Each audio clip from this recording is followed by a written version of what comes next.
Is This a Great Game or What? And our guest this week is our dear friend, Scott Bradley, former Major League catcher, the baseball coach at Princeton, and one of the older brothers of my dear friend, Jeff Bradley, a former colleague of mine at Sports Illustrated and other places. Scott, good to have you. This is my son, Jeff. What a great honor it is for me. And, listen to you speak. The apple clearly didn't fall very far when you listen to those voices, because it's exactly the same. Well, so did our IQ. Neither of us are making it into Princeton, let me just say. Both of us are really short, Scott, but that all works. Listen, before we get to your career and Princeton and everything, you told me a couple stories about the first time you saw Ken Griffey Jr. play the game, when he came to the Kingdom to take batting practice after being the number one pick in the country. Tell us about what it was like that day Junior showed up for the first time. Well, it's interesting when teams sign their first round draft picks and, they bring them to the home stadium. When they sign, they get to take batting practice and all that. And I had a little bit of interaction. I played with Ken Griffey Sr. when I was with the Yankees. Right. So I played with Sr. with the Yankees, became a terrific mentor of mine. I mean, really taught me a lot about the game. So when we signed Junior, of course, everybody followed him through Cincinnati, through the youth ranks.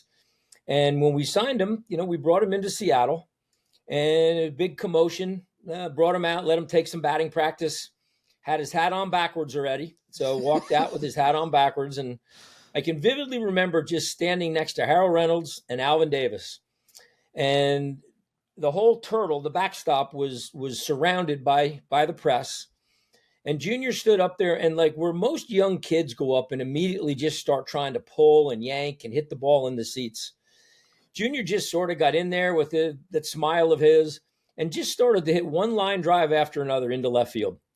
It was like he was a 20-year veteran, just stroking these beautiful balls into left field, left center field, not trying to do too much. Stepped out, toweled off a little bit, answered a couple of questions. Then he started work in the middle of the field. So he just stood there and started hitting, line drives, back up the middle.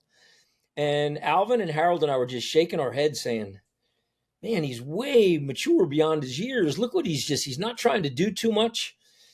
Then he, next round, towels off, hits a few balls, line drives into right field, and then he towels off for the last time, and then he proceeds to hit one 400-foot home run after another, rattling the seats in the second level of the Kingdom. And I can remember Alvin saying, boy, it's amazing. He's a young kid. He looks like he belongs already. And I said, well, look at the pedigree. I mean, with his dad, the Big Red Machine, Johnny Bench, Pete Rose, Joe Morgan. I said, why would he think anything about being around Harold Reynolds, Scott Bradley, and Alvin Davis? Just such a talent. And here's just one last story I can remember. So the year he made the team out of spring training, I remember asking my dad about a month into the season. And I asked my dad, I said, okay, you saw Willie Mays come up. You saw Mickey Mantle come up. Henry Aaron, how do you compare Junior to those guys? And my dad thought about it for a second, Tim, and then he looked at me, goes, I can't believe I'm going to say this. He goes, Junior's better. He said all of those guys had stretches early in their career where they were overmatched. Mickey Mantle could always bunt for a hit. Willie Mays started out, 0 for 20, 0 for 21, something like that.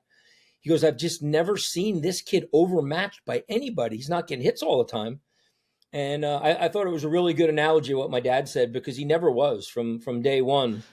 He was never overmatched by a pitcher. Right. And you told me that first full spring training after his first year in the minor leagues, they didn't want him to make the team. They thought he was too young. So they matched him up against all the good left-handers in the Cactus League, and he hit all of them too and made the club, correct? 100%.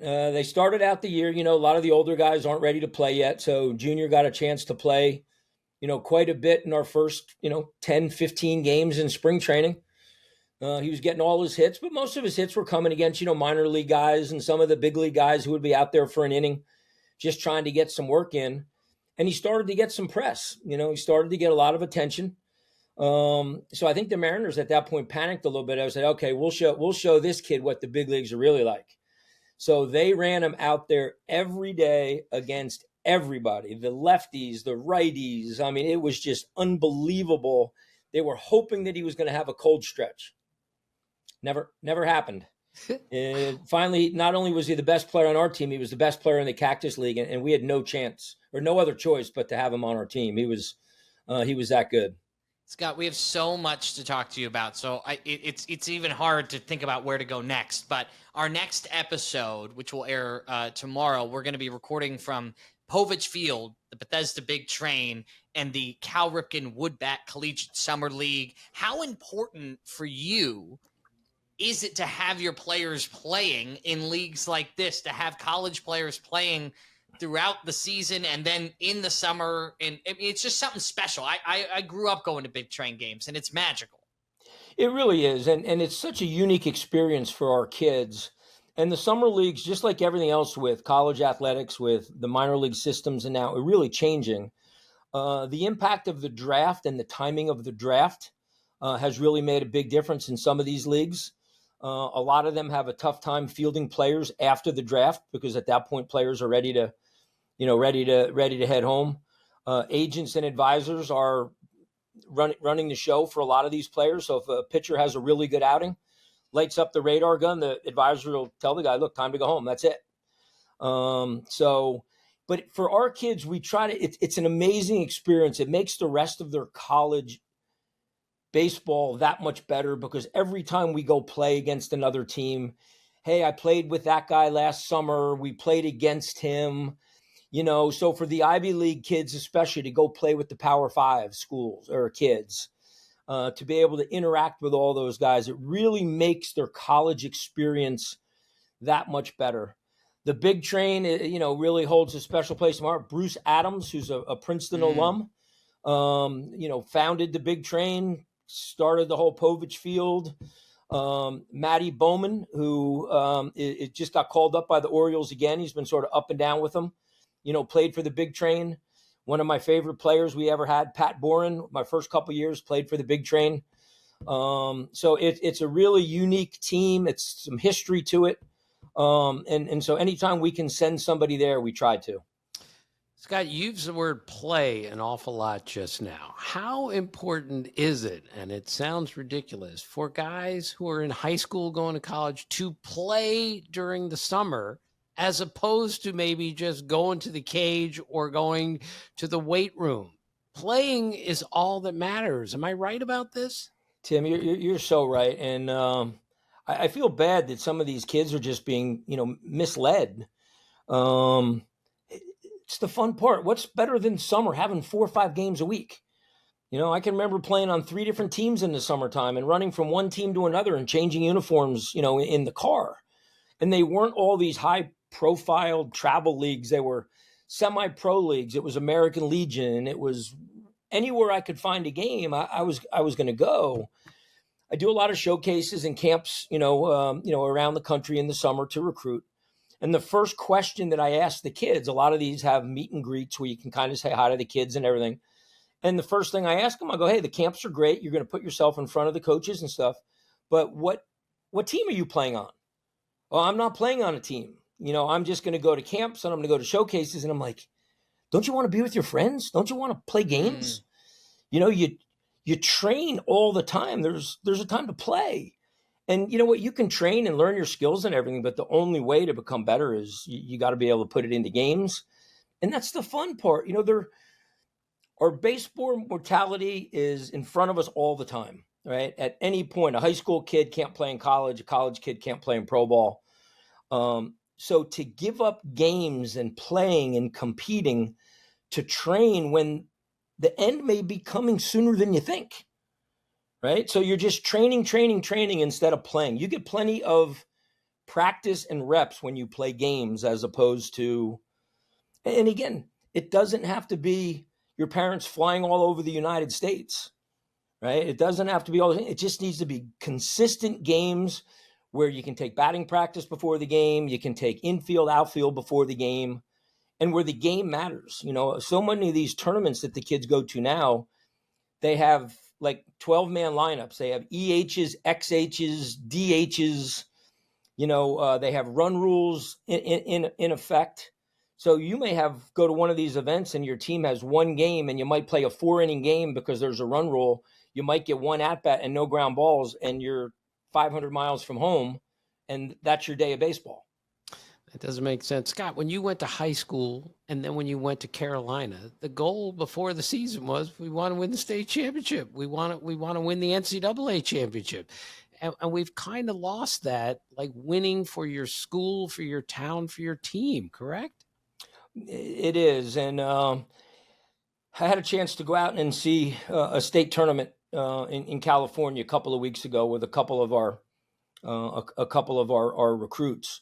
And it was so refreshing for me to be able to go watch state tournament games with some pressure, some fans in the stands. It was all about winning, right? And it was so much fun to watch and to observe the players in that type of a game, as opposed to going to, a big tournament where as soon as the game's over, the coaches are rattling the kids up and saying, okay, that game's over. Head over to field 7 right now because the next game starts, and we'll pick up the lineup with who just made the last out. So when a kid tells me he's not playing high school baseball, it really is a red flag. I don't care whether the team is good or bad or it's a bad program. There's still something to be said about having to compete for the name on the front of the jersey, your school, your friends. Even if you happen to be the best player on the team, a little bit of responsibility that you have to come through, that you have to make plays. It's desperately missed. There's so much of this, just people looking, all right, what are we going to do to get this guy to the next level? And all of a sudden you miss out on the fun and the experiences that you have, when you should be playing and enjoying it. Scott, my dad and I were talking about you ahead of the interview, and he talked about how you find it so important that little leaguers go up there and they swing the bat. I was a little league umpire for a very long time, my favorite job I ever had. And I would always tell coaches, especially when we're talking like 12U, 10U, like we tell them at the home plate, hey, I want to call strikes. I want these kids to swing. I don't want a million walks. Listen, these kids aren't going to throw strikes every day. Let's have our kids swinging up there. It's what I always used to tell coaches. That's an attitude that you think is so important because that's getting reps right there. We shouldn't be drawing walks in 10U. No, and it's hard because, we still wrestle right now in youth baseball with, from T-ball to coach pitch to machine pitch to then we let the kids pitch. And that's that first year when the kids are pitching, when the games are hard and we lose a lot of the kids. They get bored. Mm-hmm. So to have the kids up there with the idea, be ready, right? It may be the only pitch that you can swing at, the entire time. The last thing we want to tell a young kid at that age is, have a good eye. Have a good eye because they may not get anything to swing for the next week. That's the stage in baseball that really, really makes it difficult. So we have to continue to create ways. I love, even with my team now, and my brother Jeff preaches this all the time. One of the best practices we have is when we have a coach pitch game, right? I'll throw BP or my assistant will throw. Every ball's put in play. We get live defense. We get live cutoff and relays. We get live base running. Outfielders have to track balls down, not from a fungo or a machine, but off the bat. And when these little league teams and the youth kids are playing, they should have 2 or 3 coach pitch games for every kid pitch game. Wow. Just so they get used to the reps and out there playing. The other thing I suggest for towns is, get a sock net, because every kid wants to try to pitch. So let's give the kids some incentive. Get a sock net and tell the kid, you're not allowed to pitch until you show me you can throw 6 out of 10 into the net. So you're going to give the kids some incentive to go home and practice, knowing that, boy, I really want to pitch. But so many of the kids, they want to pitch. So you let somebody go out and pitch, because, okay, we're going to let everybody pitch and they can't throw strikes. And for that inning, everybody just stands there and nothing happens. Mm-hmm. So, I recommend for the towns, set up a net, tell the kids, okay, when you can throw 6 out of 10 into the net, which is the general guidelines of a strike zone, go ahead, then you can pitch in a game. But just to let kids arbitrarily go out and pitch, it makes it tough for everybody else, including us that have to watch it. And Scott, you talk about getting bored. You've got to make sure these kids aren't bored, because baseball, when you don't understand how to play, it can be boring. You told me once with little kids, you would have them run pass patterns like they were wide receivers, and you would throw a ball out there and they would learn to go run under that ball, catch it like this, whatever. How important is it to come up with little inventive games in order to keep the kids engaged rather than just standing out in right field waiting for a ball to come their way? Yeah, the practices are way more important than the games for the 7, 8, 9, 10-year-old kids. And you have to make them so that at the end of the practice they're tired. They should never be standing around. It should be all about getting reps. It shouldn't be about one kid getting swings and everybody else standing around. Tennis balls are a great device because, they're cheap and you can usually have a lot of them around. Have the kids running around, throwing balls to them. They can make diving catches, showing kids the benefits of what it's like to throw a ball off a wall so that when they're home, letting them know that it only takes one person to practice baseball. So that when there's a ball thrown up on the roof of a house, it hits and comes off, you catch it, right? Mhm. Anytime you can have a glove in your hand and a ball in your hand and throwing it and stuff like that, it's that much better. And we have to try to create environments where the kids want to go out and do things. Right? In basketball, kids go out all the time and just shoot hoops. I'm going to go shoot hoops. We have to find, more kids that want to go out and play catch, play 500, play pepper. I talked to my kids about pepper at Princeton, and half of them have never played before, which is criminal. Scott, we played pepper. We did hot box. We did 500 literally every day. I threw more balls off of our house than any person in the world, no doubt. Yeah, and for us growing up, Dad, in my childhood home, you remember we had the 2 garage doors separated by a brick divider. And I like to think it was a perfect width of a strike zone. But to your point, Scott, what we would do was I would pitch to myself, and then I would play second base based upon how it bounced off the wall. And trust me, it bounced off a lot of strange ways because I was not a very good pitcher. But Scott, you brought up your brother Jeff, and my dad and I have, like a lot of baseball guys, an obsession with baseball gloves. And your brother, he now makes baseball gloves, right? So right here, Bradley baseball gloves. That's his logo. Baseball gloves. Explain the genesis of that. Great hat. You know what? Too. So my brother Jeff has really come up with a great idea. He was involved in another glove company at some point. As you mentioned, Tim, he was a writer for ESPN, New York Daily News, New York Star Ledger. Did a lot of feature articles when ESPN the magazine first started. So he loves baseball. He's pretty creative. And all of a sudden he started looking around. He had 2 boys that both played ball. And he realized that nobody makes a good kid's glove. They make the plastic ones that you can bring in the bathtub that literally can't catch anything. And then you have the parents that'll go out and for an 8-year-old kid will go spend $500 on an A2000. That just doesn't work. They're great gloves, they're ready. So my brother created this line of gloves called Bradley baseball gloves, and people can go online and search it. And the gloves are geared towards 6 to 12-year-olds. They're geared for smaller hands, high quality. They break in really easy, very forgiving.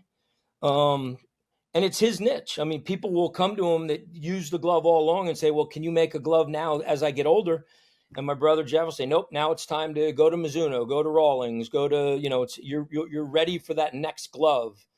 But the gloves that he makes, the first glove that he has, guys, he makes it so that you can kind of pinch the finger, the thumb and the pinky.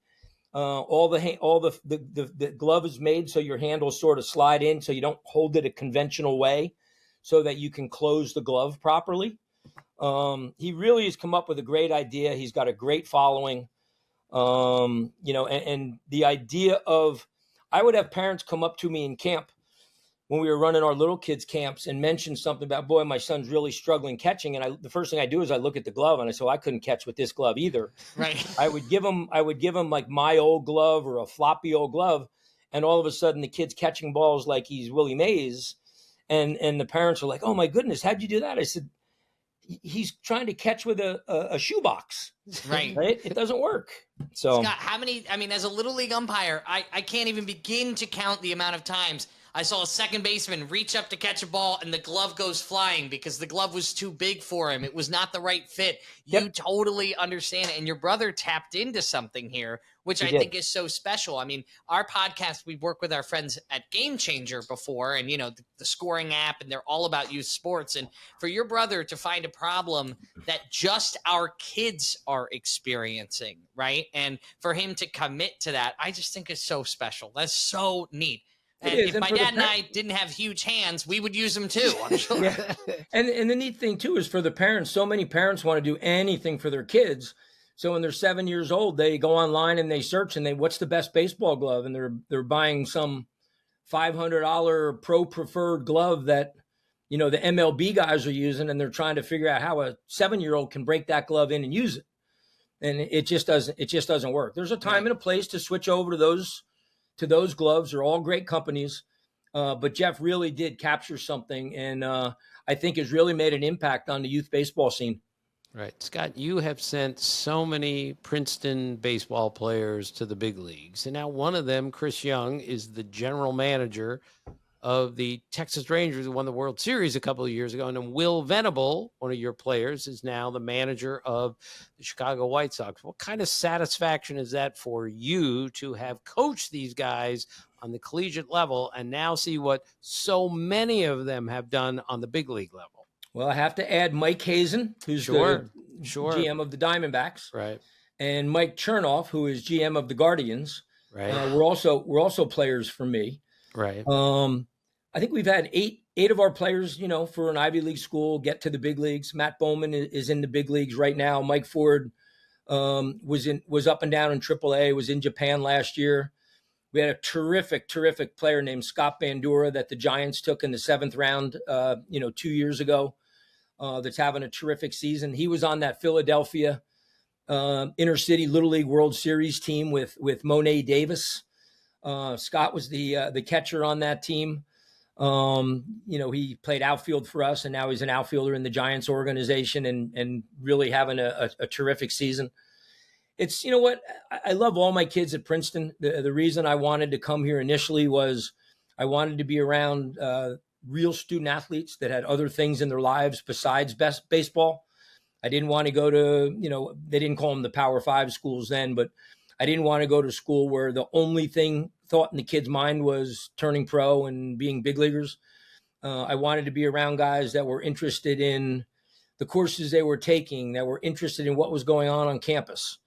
So that's why Princeton was the perfect place for me. But I also wanted to make sure that I was in the right spot and could really mentor the players that I had that wanted careers in baseball. Chris Young was the first. As you've gotten to know Chris, Tim, he's one of the most amazing individuals I've ever been around. Focused, driven, confident, competitive, and he and I got to really know each other in the recruiting process. And then when we brought him to campus, he was also an all Ivy League and an NBA basketball prospect as well. And Chris during basketball season would say, "Hey, coach, can you come catch me? I want to have a bullpen after basketball is over with." And it's where we got to know each other. We talk about what his dreams were, what his hopes, where he saw himself in 10 years. And every time we talked, he said, "I see myself on a big league mound." Had a chance to sign as a sophomore, worked his way to the big leagues, had an NBA contract in his dresser for about a year and a half. Didn't use it as leverage to anybody. He just wanted to find out.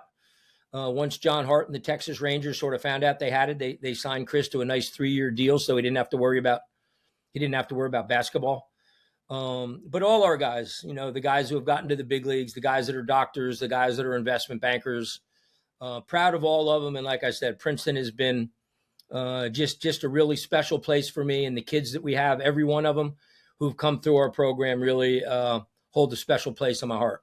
One of my dearest friends, a high school friend of mine, Aaron Paul, was the assistant coach at Princeton for women's tennis for quite a few years, and he was in charge of recruiting. And I think it was so interesting, and I know this is the case for baseball as well. He's recruiting kids that can get into Princeton. This isn't like, come to Princeton and we'll just kind of ignore your grades and ignore your GPA, right?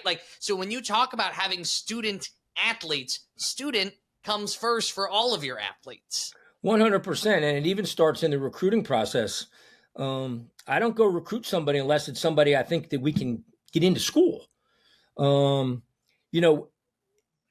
Athletics for the kids that are applying, for the kids that are able to get onto our support list, that's called, they still have to be accepted through the admissions door, not the baseball door.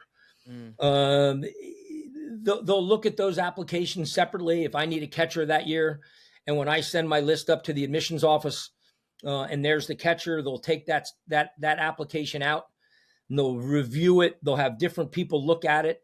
And if they're confident that that catcher has earned the right to come to Princeton, and I say earned because nothing is given, and that they're going to do well, then they'll admit that person without comparing them to the other 40,000 applications or so that we get. So the term I use, it's a separator. It's a huge separator when somebody is on our list, when we recruit somebody. But the admissions office is not going to admit somebody that they don't think can do the work and take advantage of what the Princeton opportunity is all about. So you've had so many smart kids go through there. Ross Ohlendorf, who pitched in the big leagues for a long time. Chris Young told me Ross is on a different level than everybody else. That's how smart he is. Scott, tell Jeff the story about when you saw Ross Ohlendorf playing cards for the first time with his teammates. And if you don't remember this, I'll tell the story. No, Tim, I'm gonna tell this one, and then I'm gonna tell another one that involves you. So Ross came in as a freshman. It was interesting because in the recruiting process, I got back from spring trip, and there was a little chicken scratch little note underneath my door, and it said my name, and I couldn't even read it. My name is whatever from Texas. I stopped by. You guys are gone on break. I'm interested in Princeton. So I just happened to put it in a file. I didn't know who it was or anything. Well, later that, I don't know, maybe 3 or 4 months later, I get a phone call from Keith Moreland, who was actually the baseball coach at St. Stephen's in Austin, Texas. And he says, "Hey, I just want to let you know that you are Ross Ohlendorf's top choice." And I'm thinking, Ross Ohlendorf, who's Ross? I'm thinking to myself. So I open up my files real quick, and I could see the O. So I look at this little piece of paper. I said, "Oh, really?" I said, pretty good. He says, "Yeah." He goes, "I'm going to have Lee Tunnell call you." And remember, I don't know if you remember Lee Sure, Tunnell. of course. Pitched in the big leagues, and Lee was a private, pitching instructor. So I talked to Lee, and I said, "Look, I've heard good things about Ross, but, tell me," I said, "he says that he's upper 80s. Is that accurate?" And Lee goes, "No, he's not upper 80s. And like a lot of the kids that recruit, usually upper 80s means 84, 85. So I said, "Oh, so he's more 84, 85. He said, "Scott," he goes, "he hasn't thrown a pitch in the 80s in 2 or 3 years. Everything he throws is in the 90s. He says he thought he was going to be a college level basketball player until he realized that at 6'4", you have to be a guard and not a power forward. So we started to focus a little bit more." So we bring him in. I never saw him throw a baseball, but I just trusted some former big league guys. And I can remember the first day, guys in the locker room, they're playing cards, and they're playing cards. And they're going around, and Ross won some hand. He sort of held onto his cards, and the guys looked at his cards and said, why would you not fold with that hand?" And Ross just kind of scratches his head, and he goes, "Well, 4 hands ago, you played this, and you played this, and you played this, and you played this. And then 3 hands ago, you played this, you played this, you played this." And then he goes, I know what I have, and I know what you played, so I win." Everybody threw in their cards, and at that point said, "Okay, we're not playing with Ross anymore." But here's the real good story, though. So at Princeton, you have to write a thesis to graduate. Ross was in operations, research, and financial engineering, called ORFE. Very, very difficult. It's sort of systems-based engineering, economics with computer science, all built into one degree. So when Ross was going to write his thesis, he actually went back and analyzed the MLB draft. So he went back and he looked at like 5 years. This is way before anybody was doing any of this stuff. So he goes back and he goes through and he assigns values to all the draft picks. he then keeps value. So if you traded somebody a year later, he would look at who you got in return for that pick. And he was able to analyze like who had good drafts and who did what or whatever.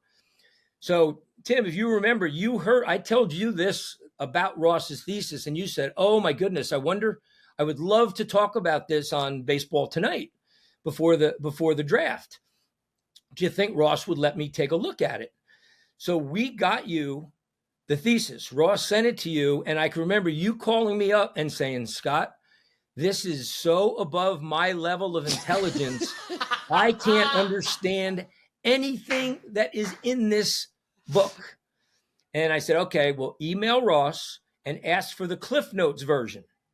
And Ross, I think, gave you about a 2-page email where he sort of simplified thing, dummied it down a little bit for you. A little bit? And you did a whole segment before the draft on Ross's thesis.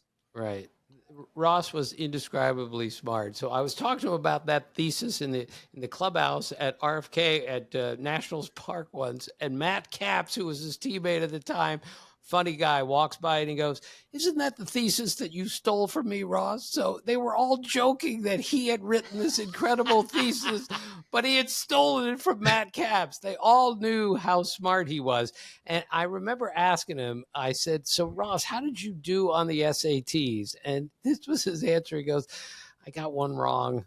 He got one wrong. And he was furious. And then he took another SAT test that was very similar. And he looked at me in the most humble way possible and said, I think I got all of them right. So, and you know what's so funny about Ross? Because everybody that's been around, he's a great teammate. Like, right. I think initially people were going to think that he was just so smart and so intelligent and everything that he wasn't going to be.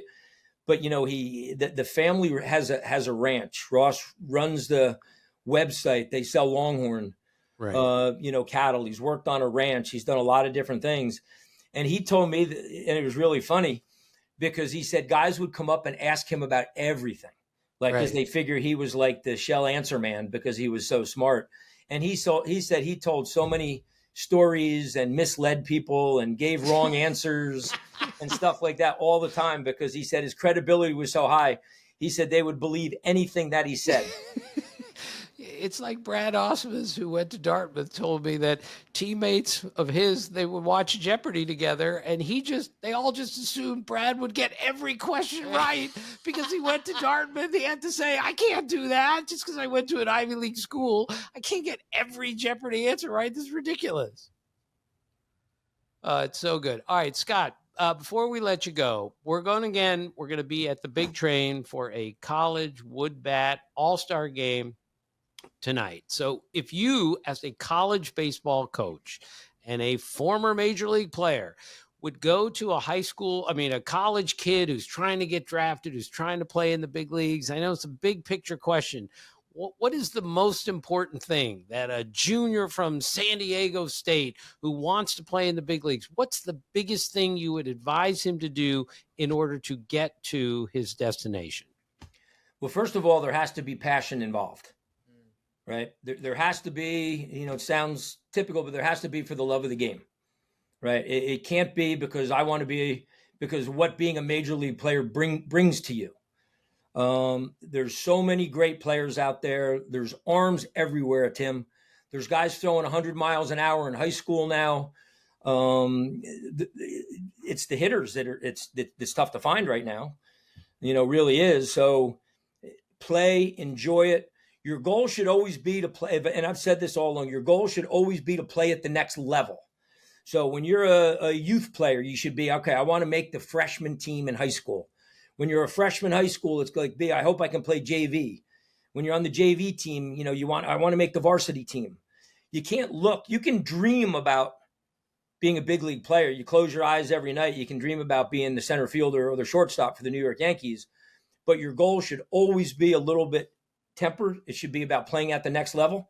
When you're in college and in summer ball and you see some of your friends that are, going to college, all right, I want to be a college player. When you're in college, if you have success, all right, I'm going to go play in the summertime, and then hopefully I'm going to get a chance to move into the minor leagues. So it's one of the things I'm a little disappointed in. I know Major League Baseball had to do their thing. But the fact that they contracted the minor leagues, the fact that they went down to, I think they're allowed to have 160 players under contract. It's really taken that experience away from a lot of kids that, maybe I was a career minor league guy. Maybe I never got out of, Paintsville, Kentucky in the Appy League, but it was still something that everybody talked about and was a big part of their existence and their lives. And we just don't see that happening as much since the draft has been shortened and the minor leagues have been contracted. Scott, before we let you go, we started this interview with Ken Griffey Jr., you being his teammate. You were also a teammate with Edgar Martinez. Tell us what it was like to watch him hit, and tell Jeff what you did to make sure that all your guys at Princeton recognized how great Edgar Martinez was.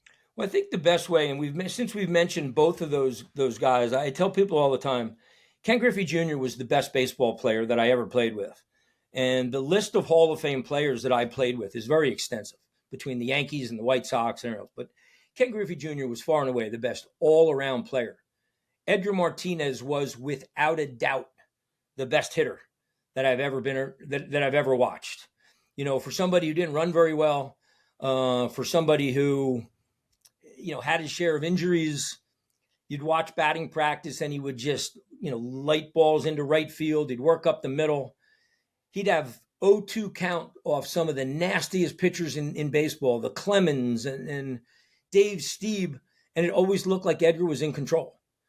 He magnificent when you watched, and I think I had told you at one point, he'd get on the plane or whatever. He had a wandering eye. When you saw Edgar, when he woke up in the morning, his one eye was staring off into space somewhere. He literally had to do eye exercises for about half an hour to sort of get that thing back into his into his zone, so that his eyes would function, the way that they were supposed to. Strong as can be, disciplined, smart. I had our video coordinator put together like a 15-minute tape of Edgar for me. And it was the guy actually put Kenny, since we were in Seattle, he put it to Kenny G music. And it was just this video of Edgar just hitting one line drive after another. And when he wanted to hit home runs, he'd sort of pick up that leg, do a little donkey kick. He had the ability to do everything. And again, so excited that they finally recognized him, put him in the Hall of Fame, because like I said, there aren't many hitters that I've been around. And like I said, it's funny, my baseball sort of legacy or lineage goes from Yogi Berra and Billy Martin all the way up to the Chris Youngs and Mike Hazens of today. I haven't seen too many hitters better than Edgar Martinez. And didn't you show that 15-minute tape to your Princeton baseball team? Yeah, you know what? I think I've worn it out. I don't think it works anymore. And I don't think anybody has a video cassette player anymore. I'd have to go back and find it. But I find there's plenty of Edgar video that I can find on the internet these days to show the guys. Right. Jeff, Scott told me that he showed his team the Edgar Martinez video and said, this is a video on how to hit in the big leagues. That's how good Edgar Martinez was. Here's a man. Look at his batting average, right, against the best pitchers in baseball. I mean, nobody hit Mariano Rivera except for Edgar. I think he had like close to a 500 career batting average off of Mariano Rivera. Scott, that doesn't happen. You are such a lucky man. You played with Don Mattingly. You played with Ken Griffey Jr. Oh, Edgar keep going. Martinez. You can go Tom Seaver, Carlton Fisk. Like I said, at one point, somebody asked me to start to list the Hall of Fame players I played with. When I was with the Yankees, every year in spring training, I had a chance to be around, Yogi. Yogi was a mentor. Yogi was my first major league manager.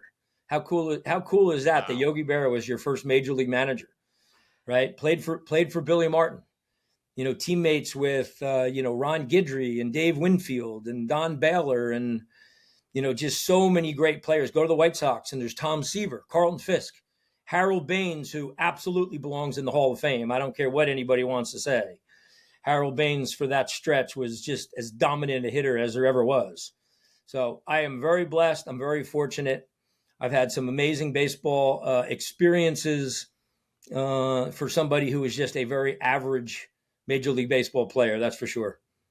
Scott Bradley, I mean, being a Major League Baseball player in itself is above average. We always say if you took every single Major League Baseball player in the history of the game, it wouldn't fill the smallest major league park to capacity Pretty in cool. Progressive Field in Cleveland. So I listen, you don't need me to tell you, but being an average Major League Baseball player means you were a great baseball player. Scott Bradley, we can't thank you enough for your time. Seriously. Thank you, Scott, for educating us along the big league level, the collegiate level, the wood bat summer league level, and the little league level. We need so much help in this beautiful game because it's so difficult to play. Thank you so much for your advice to kids, adults, all the way along the way. My pleasure. And you guys have my number. So this was fun. Anytime you want, I'm yours. All right. Sounds great, Scott. Go Princeton. All right, sounds good. Shout out Bradley Baseball one more time. If your kid is looking for a glove, that's the place to go.